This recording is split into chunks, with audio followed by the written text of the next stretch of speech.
মৰমৰ ছাত্ৰ-ছাত্ৰীসকল HSLC examination 2025 কাৰণে আৰু মাত্ৰ 50টা দিন আমাৰ হাতত আছে। এই 50টা দিন আমি কেনেকুৱাকৈ পঢ়া শুনা কৰিলে বা কি কৌশল আমি যদি অৱলম্বন কৰোঁ আমাৰ ৰিজাল্ট ভাল হ'ব আৰু কি বস্তু আমি এই 50টা দিন এভয়েড কৰিব লাগিব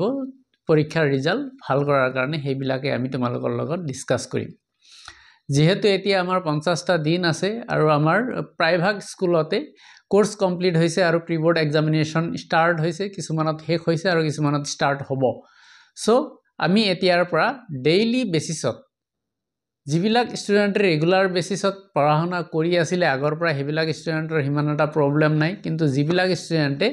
ৰেগুলাৰলি প্ৰথমৰ পৰা ষ্টাডিজ কৰা নাই ইহঁতৰ কাৰণে এই লাষ্ট 50টা দিন বহুত ক্ৰুচিয়াল হয়। এতিয়া তোমালোকৰ হাতত একদম সময় নাই, এতিয়া তোমালোকে ডেইলি বেসিছত ৰেগুলাৰলি কমসে কম 10 ঘণ্টা তুমি ষ্টাডিজ কৰিব লাগিব। এতিয়া আমাৰ লগত কি হজুলিৰ প্ৰয়োজন, যিবিলাক হজুলিৰ হৈতে আমি তাৰমানে প্ৰিপাৰেচন কৰিম। প্ৰথম যেটো বস্তুৰ প্ৰয়োজন হ'ব এটা আমাক এটা ঘড়ীৰ প্ৰয়োজন হ'ব আৰু সেই ঘড়ীৰ সহায়ত আমি ডেইলি ৰেগুলাৰলি আমি 10 ঘণ্টা ষ্টাডিজ কৰিব লাগিব। কিছুমান ষ্টুডেণ্ট আছে যে ইহঁতৰ ওচৰত ঘড়ী নাই, সুধিলে কয় যে মই বহুত পঢ়ি আছো কিন্তু কিমান সময় এক্স্যাক্টলি পঢ়ে কোনটো সাবজেক্টত তেওঁ মানে কিমান সময় দিছে হেতু ক'ব নোৱাৰে। ঠিক আছে, আমাৰ চোৱা কিছুমান সাবজেক্ট আছে আমাৰ উইক সাবজেক্ট আৰু কিছুমান আছে আমাৰ ষ্ট্ৰং সাবজেক্ট। কিছুমান সাবজেক্টত আমি ভাল কৰো, কিছুমান সাবজেক্ট আমি বেয়া কৰো। যিবিলাক সাবজেক্টত আমি বেয়া কৰো সেইবিলাক সাবজেক্টক এতিয়া আমি বেছিকৈ সময় দিব লাগিব আৰু এই 10 ঘণ্টা সময় আমাৰ কাৰণে বহুত ইম্পৰ্টেন্ট হয়। ঠিক আছে, তুমি যদি 50 × 10 কৰা তেতিয়াহলে 500 আৱাৰ্স। ঠিক আছে, 50 দিন প্ৰত্যেক দিন 10 ঘণ্টাকে তুমি যদি ষ্টাডি কৰা 500 ঘণ্টা আমাৰ হাতত আছে। এই 500 ঘণ্টাত তুমি কিমান নম্বৰ আনিব পাৰা হেতু ইম্পৰ্টেন্ট হয়। তুমি প্ৰত্যেক ঘণ্টাত কমসে কম 1 নম্বৰকে তুমি আনিব লাগিব তুমি ভাল ৰিজাল্ট কৰাৰ কাৰণে। এতিয়ালৈকে তুমি যি কৰিলা এতিয়াৰ পৰা তোমালোকে এই 10 ঘণ্টা যে ডেইলি তুমি পঢ়িবা এই 10 ঘণ্টা সময় ফুল কনসেন্ট্ৰেচনে বাকি বাহিৰা বস্তু সব এভয়েড কৰি আমি পঢ়িব লাগিব। এতিয়া যেহেতু ঠাণ্ডাৰ দিন বিভিন্ন ঠাইত ফাংচন হৈ আছে, ধৰ্মসভা হৈ আছে, তাৰ পিছত বাণিজ্য মেলা হৈ আছে, স্কুলৰ ফাংচনো আছে, খেল ধেমালিও আছে, এইবিলাক হৈ থাকিব। তথাপিও আমি 10 ঘণ্টা যে ডেইলি ষ্টাডি কৰিব লাগিব এটা আমাৰ ফিক্সড ৰাখিব লাগিব। তাৰ পিছত তোমালোকে অলপ সময় সন্ধিয়াৰ সময়ত বাহিৰত ফুৰিব যোৱা, অলপ খেলিব যোৱা সেইটো বেলেগ কথা, কিন্তু মনত ৰাখিব লাগিব যে আমি ঘড়ীৰ সময় লৈ 10 ঘণ্টা সময় ষ্টাডি কৰিব লাগিব। নেক্সট ইম্পৰ্টেন্ট বস্তু আমাক লাগিব যে আমাৰ হাতত এটা ক্যালেন্ডাৰৰ নিচিনা লাগিব য'ত আমি ডিসেন্ডিং অৰ্ডাৰত, ঠিক আছে, ডিসেন্ডিং অৰ্ডাৰ মানে 50, 49, 48, 47 এনেকুৱাকে নম্বৰ লিখি ৰাখিম আৰু প্ৰত্যেক দিন এটা এটাকে নম্বৰ, মানে এই কেইদিন আমাৰ পৰীক্ষা আছে প্ৰত্যেক দিন ধৰি লোৱা আজি তুমি 50 নম্বৰ কাটি দিলা মানে 49 ডেজ তোমালোকৰ হাতত আছে আৰু পৰীক্ষাৰ কাৰণে হেতু তোমাৰ পঢ়া টেবুলৰ সন্মুখত থাকিব লাগিব। তেতিয়াহে তোমাৰ মনত থাকিব যে আজিৰ পৰা আৰু ইমান দিন পৰীক্ষাৰ কাৰণে আছে। আৰু যেতিয়া তুমি তোমাৰ মনত এনেকুৱা ধৰণৰ ভাব আহিব যে তোমাৰ পৰীক্ষাৰ কাৰণে আৰু বহুত কম সময় বাকি আছে, তেতিয়া তোমাৰ পঢ়াত চাবা যে তোমাৰ পঢ়াৰ অলপ এক্সিলাৰেশন যেটো তোমাৰ পঢ়াৰ মানে প্ৰতি যেটো ইন্টাৰেষ্ট আছে হেতু বাঢ়ি যাব। নেক্সট আছে আমি এভয়েড কৰিব লাগিব এটা বস্তু, হেতু হল আমি টেনশন ল'ব নালাগে। ঠিক আছে, তুমি টেনশন লৈ কেতিয়াও ভাল নম্বৰ আনিব নোৱাৰা। যি কৰিছা এতিয়াৰ পৰা তুমি যাতে ভালকে পঢ়া শুনা কৰা, যি কেটা দিন আছে সেই কেটা দিন হেতু আমি মনত ৰাখিব লাগিব। নেক্সট এভয়েড কৰিব লাগিব আমি মোবাইল ফোন এভয়েড কৰিব লাগিব। মোবাইল ফোন যদি তুমি পঢ়াৰ কাৰণে ইউজ কৰিছা তেতিয়াহলে বেলেগ কথা। আজিকালি বিভিন্ন ধৰণৰ ছাৰ বাইদেৱে ইউটিউবত ভিডিঅ' বনাই তোমালোকৰ কাৰণে প্ৰশ্ন কাকত প্ৰস্তুত কৰি আছে, তাৰ মাজত ময়ো কৰো। তোমালোকৰ যেটো ছাৰ বা বাইদেউৰ ভিডিঅ' ভাল লাগে তুমি হেতু চাব পাৰা। প্ৰত্যেক দিন তোমালোকে এটা ডিস্ট্ৰিক্টৰ কোৱেশ্চন পেপাৰ চোৱা। আজিকালি বহুত পঢ়াটো মানে ইজি হৈছে কি বিভিন্ন জিলাৰ যি প্ৰশ্ন আছে সেই প্ৰশ্নবোৰ তোমালোকে ইজিলি ইউটিউবত পাই যাবা। তোমালোকে ডেইলি বেসিছত এটা ডিস্ট্ৰিক্টৰ প্ৰশ্ন কাকত তোমালোকে সলভ কৰিবলৈ মানে চাবলৈ চেষ্টা কৰা। যিবিলাক প্ৰশ্নৰ উত্তৰ তোমালোকে জানা হেতু ঠিকে আছে, যেটো প্ৰশ্নৰ উত্তৰ তুমি নাজানা হেতু তুমি নোট ডাউন কৰি ৰাখা আৰু তাৰ পিছত তুমি হেতু ষ্টাডিজ কৰা। ঠিক আছে, আৰু তাৰ পিছত আৰু এভয়েড কৰিব লাগিব যে এই কেইদিন যিমান পাৰা তুমি বন্ধু বৰ্গৰ পৰা মানে ৰিলেটিভছৰ ঘৰত যোৱাৰ পৰা, বন্ধুৰ লগত আড্ডা দিয়াৰ পৰা, বজাৰত যোৱাৰ পৰা, খেল ধেমালি কৰাৰ পৰা এই কেইটা দিন তোমালোকে অলপ নিজকে কন্ট্ৰোল কৰি ৰাখিবলৈ চেষ্টা কৰিবা। তাৰ পিছত তোমালোকে এটা কাম কৰিব পাৰা যোনে যেটো ধৰ্ম মানি চলা তাৰমানে ধৰিলা তুমি মুছলমান হয় তুমি নামাজ পঢ়িব পাৰা যদি তুমি হিন্দু হয় তেতিয়াহলে মন্দিৰত গৈ 5 মিনিট 10 মিনিট সময় মানে পূজা কৰিলা বা ভগৱানৰ লগত অলপ মানে পূজা মন্দিৰ বা মছজিদত গলে মানে কি হয় আমাৰ মনটো অলপ পাতল হয় ঠিক আছে তুমি ভগৱানক প্ৰাৰ্থনা কৰাটো এটা ভাল মানে এটা অভ্যাস হয় ঠিক আছে তাৰ পিছত তুমি আৰু এটা কাম কৰিব পাৰা হেতু কাম হল 5-10 মিনিটৰ কাৰণে তুমি ব্যায়াম কৰিব পাৰা ধ্যান কৰিব পাৰা ধ্যানটো বহুত ধ্যান কৰিলে কি হয় আমাৰ কনসেন্ট্ৰেশনটো বাঢ়ি যায় ঠিক আছে নেক্সট এতিয়া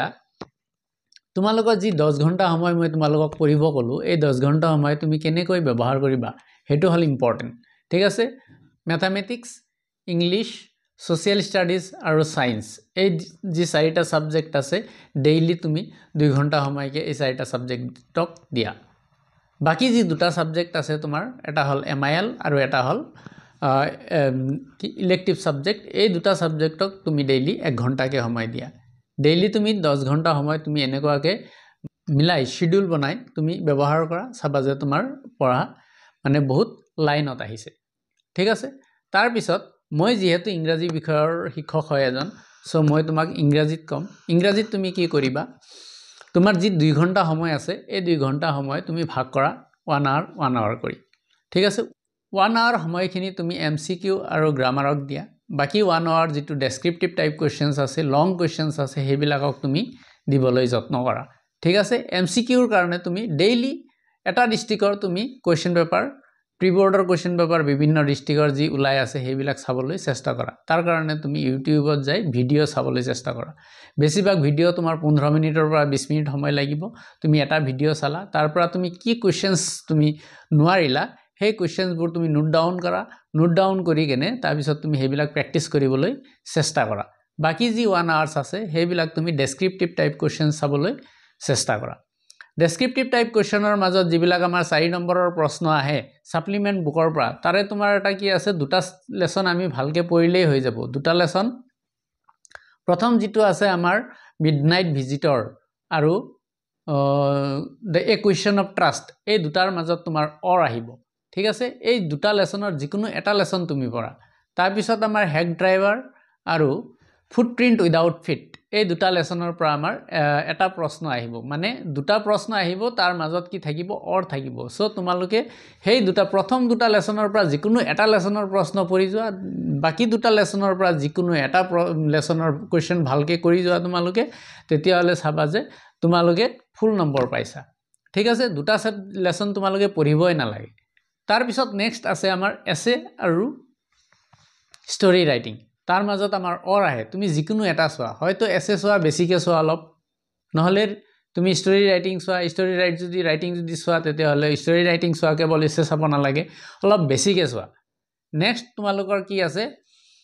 ৰিপৰ্ট ৰাইটিং আৰু লেটাৰ ৰাইটিংৰ মাজত অৰ আহে সো তুমি যিকোনো এটা চোৱা হয়তো ৰিপৰ্ট ৰাইটিং চোৱা বেছিকে নহলে লেটাৰ ৰাইটিং চোৱা বেছিকে এটো তোমাৰ ওপৰত কথা তুমি কোনটো বেছি ভাল পোৱা বা কোনটো বেছি তুমি পঢ়িব পাৰিছা হেতুৰ ওপৰত ডিপেন্ড কৰি তুমি তেনেকুৱাকে চাব পাৰিবা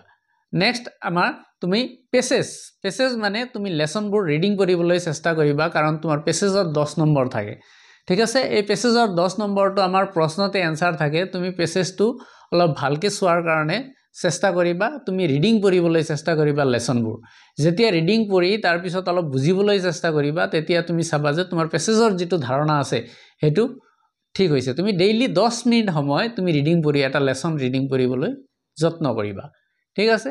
বাকি যিবিলাক গ্ৰামাৰ আছে গ্ৰামাৰৰ প্ৰায় ভাগ তোমালোকৰ পাৰ্টস তুমি ভিডিও পাই যাবা বিভিন্ন ঠাইত নহলে তোমালোকৰ টিচাৰ আছে টিচাৰৰ পৰা তুমি কৰিব পাৰা আৰু গ্ৰামাৰৰ যেটো আছে মই কৈছো যে